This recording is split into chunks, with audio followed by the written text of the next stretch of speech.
Deer lovely viewers, আশা করছি আপনারা ভালো আছেন। নতুন একটি পর্বে আমি খাদিজা আপনাদের সামনে হাজির হয়েছি খুব সহজ আর মজাদার একটি পরোটার রেসিপি নিয়ে। আজকে আমি তৈরি করব শুধু ময়দা দিয়ে লাচ্ছা পরোটা। এই লাচ্ছা পরোটাগুলো খেতে কিন্তু ভীষণ মজা। এই লাচ্ছা পরোটা তৈরি করার জন্য একটা মিক্সিং বোল নিয়েছি আর তাতে দিয়ে দিচ্ছি ময়দা। 2 কাপ পরিমাণের ময়দা নিচ্ছি। এখন ময়দার সাথে আমি দিয়ে দিচ্ছি স্বাদ মতো লবণ। লবণটাকে আমি ময়দার সাথে মিশিয়ে নিচ্ছি। হয়ে গেছে মেশানো। দিয়ে দিচ্ছি নর্মাল পানি। পানি দিয়ে আমি একটা সফট ডো তৈরি করছি। ময়দাটা মেখে নেওয়া হয়ে গেছে, সফট একটা ডো আমি তৈরি করেছি। এখন আমি ডোটাকে নিয়ে নিচ্ছি। একটা পিৎজা কাটারের সাহায্যে আমি একটু কেটে নিচ্ছি। বাকিটা একটা সাইডে রেখে এই অংশটা দিয়ে আমি একটা রুটি তৈরি করে নিচ্ছি। রুটিটা আমি পাতলা করে তৈরি করব। রুটি বেলে নেওয়ার সুবিধার জন্য আমি একটু ময়দা ছিটিয়ে দিলাম। এখন আমি বেলে বড় আর পাতলা একটা রুটি তৈরি করে নিচ্ছি। বড় একটা রুটি তৈরি করে নিয়েছি আর রুটিটাকে আমি কিন্তু অনেক পাতলা করেছি। যতটা পাতলা করা যায় ততই ভালো হবে। এখন আমি এই রুটির উপরে একটু তেল ব্রাশ করে দিচ্ছি। সম্পূর্ণ রুটিতে তেল ব্রাশ করে নিয়েছি।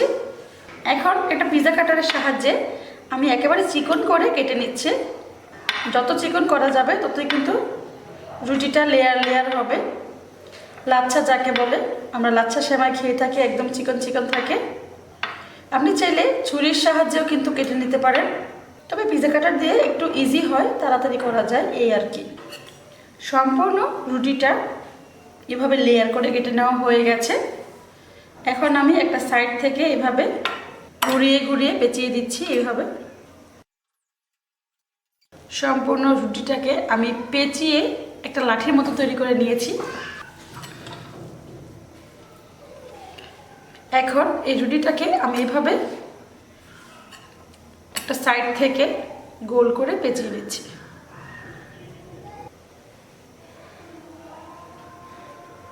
একটা মাথা মাঝখানে আছে আর শেষের মাথাটা আমি নিচে দিয়ে এভাবে চেপে চেপে দিচ্ছি।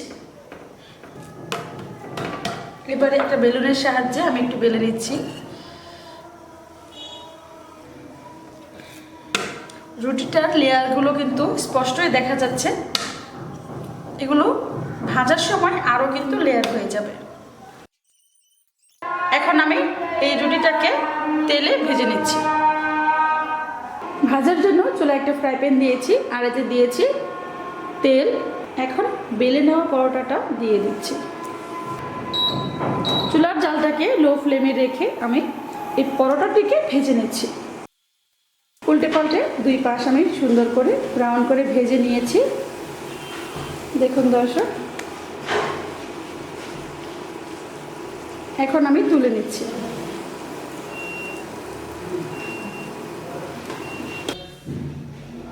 এইভাবেই সবগুলো পরোটা আমি ভেজে নিয়েছি। দেখুন পরোটাগুলো কিন্তু খুবই সুন্দর লাগছে আর প্রত্যেকটি পরোটা কিন্তু একেবারে লেয়ার লেয়ার হয়েছে।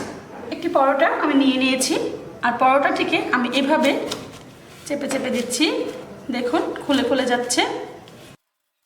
একেবারে দোকানের লাচ্ছা পরোটার মতো কিন্তু হয়েছে। দেখুন দর্শক, এই ছিল আমার আজকের লাচ্ছা পরোটার রেসিপি। আমি আশা করছি আমার এই লাচ্ছা পরোটার রেসিপিটি আপনাদের কাছে অনেক ভালো লেগেছে।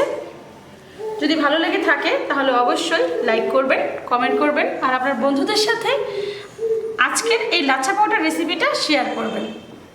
আপনারা সবাই ভালো থাকবেন, সুস্থ থাকবেন আর আমার জন্য দোয়া করবেন। আল্লাহ হাফেজ।